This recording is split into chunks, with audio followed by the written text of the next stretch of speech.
Hi everybody and welcome back to the channel. So I've decided to cancel my Geforce Now subscription. Why? Well, stick around and you'll find out.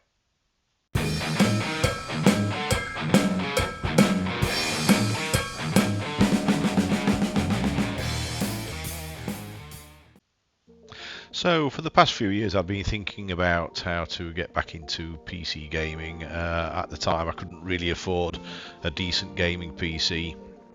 And I wasn't just going to buy a cheaper one which wasn't really going to last me that long. So I sort of put it on hold a little bit. I've been a console gamer for a number of years, as some of you may know, and I had been a PC gamer before, but not since the late 90s, 2000 type of time.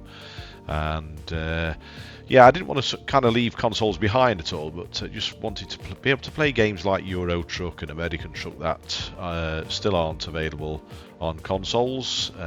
They may be soon, but currently they are not available. So really wanted to have a look at those games, and it just wasn't possible.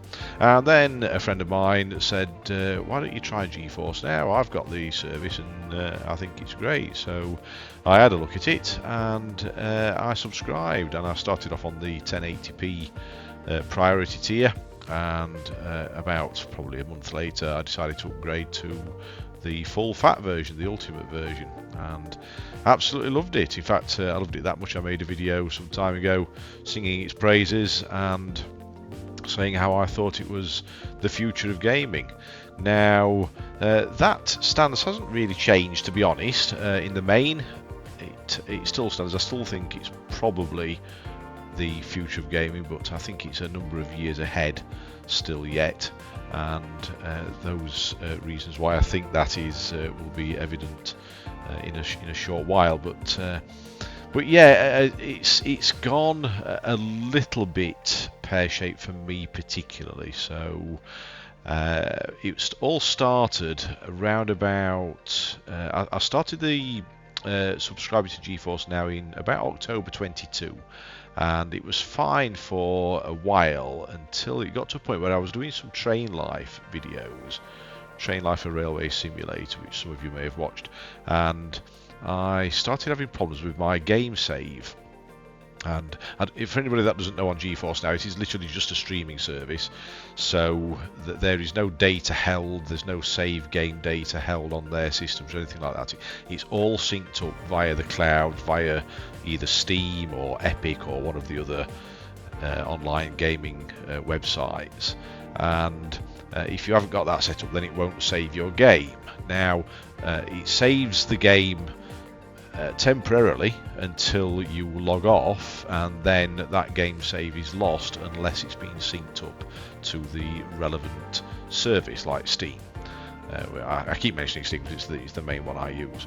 So, but the problem was with this game, with Train Life, is it hadn't synced up, and I just lost all my saves. I just lost everything at all,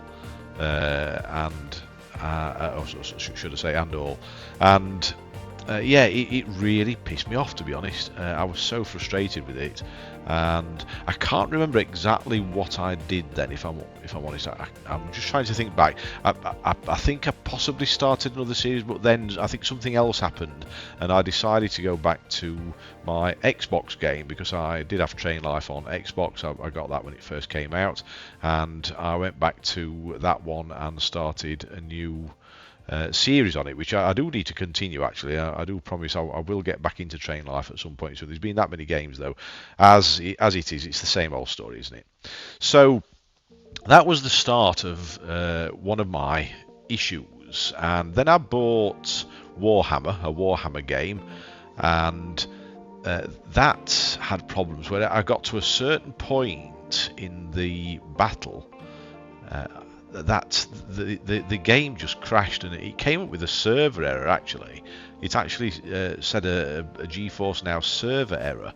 But the weird thing was, it happened at exactly the same time every time I got to that point in the game, and I just couldn't fathom it out at all. So I've not played the game since. So a game there I've purchased and can't really make any headway with. And then we get to the time when Baldur's Gate was released, and a lot of people are obviously playing that game. They realised that Geforce Now was a medium on which they could play it, and play it with nice graphics and so on, and that kind of had a hit on the servers, I think, at the time. But that doesn't seem to have gone away a lot over the recent months. I think a lot more people are using the service now, and I think that's having a big hit on it. And it just seems, even though I'm on the ultimate tier, I'm kind of waiting. Now, it doesn't sound a lot, this. I'm waiting 20 seconds, 30 seconds, perhaps even upwards of a minute sometimes to actually get on the service, which doesn't sound a lot, fair enough. But in the early days, when I first started, it was straight on, literally. It was straight on. Didn't even have to wait for it to, well, I mean, it had to load in, but I didn't have to wait for the loading process to start. It started straight away, and there wasn't any issues. And then there are some other issues as well, which I will go into now. So here we are on my Geforce Now account, and as you can see on the top left here, I have 186 games out of possible 1,848. Now, these games are a mixture excuse me, of PC games, and Xbox has recently come on board on Geforce Now, because they have been doing a lot of work, Nvidia and Geforce Now, to get more games onto the service. There is a distinct lack of big AAA titles and what have you, but they are getting better at getting the games onto here, so that is a plus.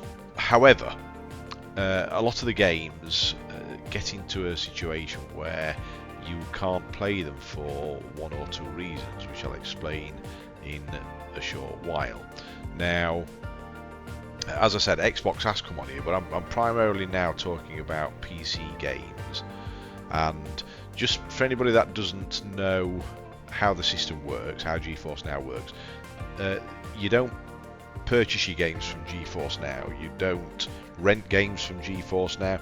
It is purely a subscription service for streaming games from a store such as Steam to your device. It is just a means of doing that. It processes the game for you and streams it back and forth between their servers and your device that you are playing on. So bear in mind that just because you subscribe to Geforce Now does not mean to say you get access to any of the games that's on it. You need to have purchased those games from somewhere such as Steam, GOG, Epic, any of the others, and then you will be able to link your account and you will be able to play those games. Now, as you can see up here, I've actually got the Ultimate, which gives you the top tier of a 4080 server and a really good rig. They've got the lower one, which is the Priority, which gives you I think it's a 2080 server and a basic rig, and then you get the very basic free tier, which just gives you a sort of crappy old rig, if you like.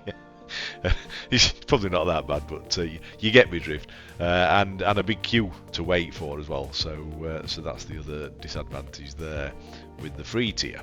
But it is a good way of evaluating the service and seeing if it's for you.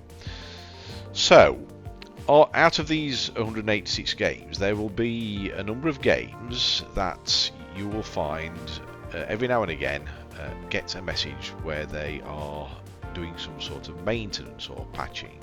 And if we have a look here, I had a quick look earlier on, there's about 4 or 5 games out of my 186, which doesn't sound a lot, I appreciate, but it's there all the same. If you've got a particular game that you are liking to play at the moment and it's under maintenance, and you just can't play it.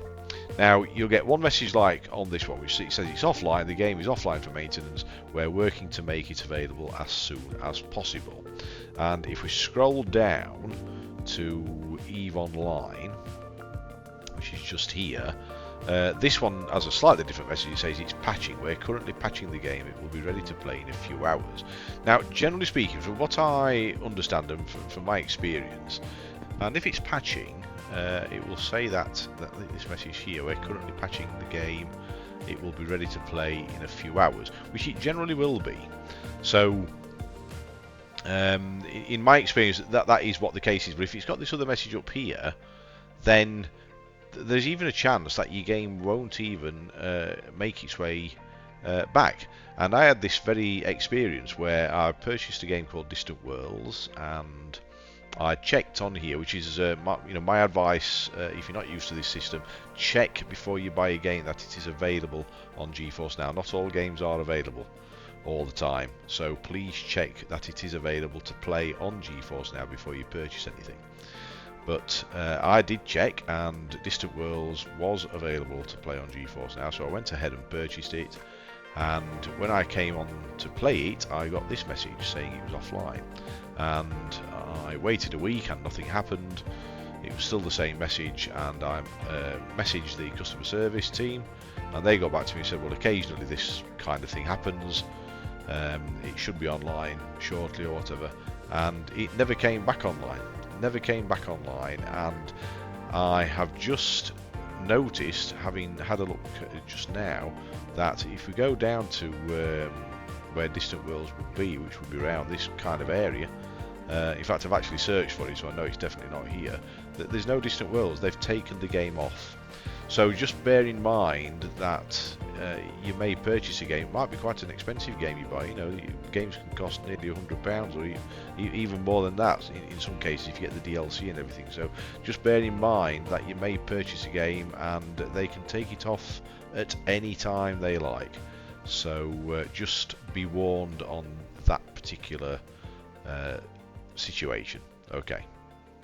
So I made the decision to purchase a laptop, a gaming laptop, about a month or two ago, and have decided to go that way. So I've just thought, well, there's no point in me carrying on my subscription with Geforce Now, at least for the time being.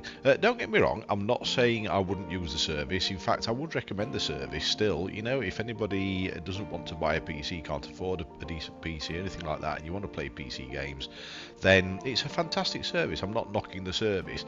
There's a lot more people using it now. And that's putting a little bit of pressure on the system. I'm hoping that Nvidia can work that out and get it sorted out for people that are using the service, because it is, as I said, overall a good service. But with the issues that I've had, particularly over the past few months, I just thought I'm just going to bite the bullet and buy a gaming PC, and we'll see how we go from there. So just bear in mind, guys, like I said earlier, that if you do want to subscribe to Geforce Now, then they don't supply the games. You have to supply your own games from one of the gaming websites that's associated with it. So just bear that in mind. Okay, so anyway, that's about it for now. Thank you very, very much for watching. Please remember to give the video a big thumbs up and subscribe to the channel for more gaming videos, and we'll catch you on the next one, guys. So take care and bye for now.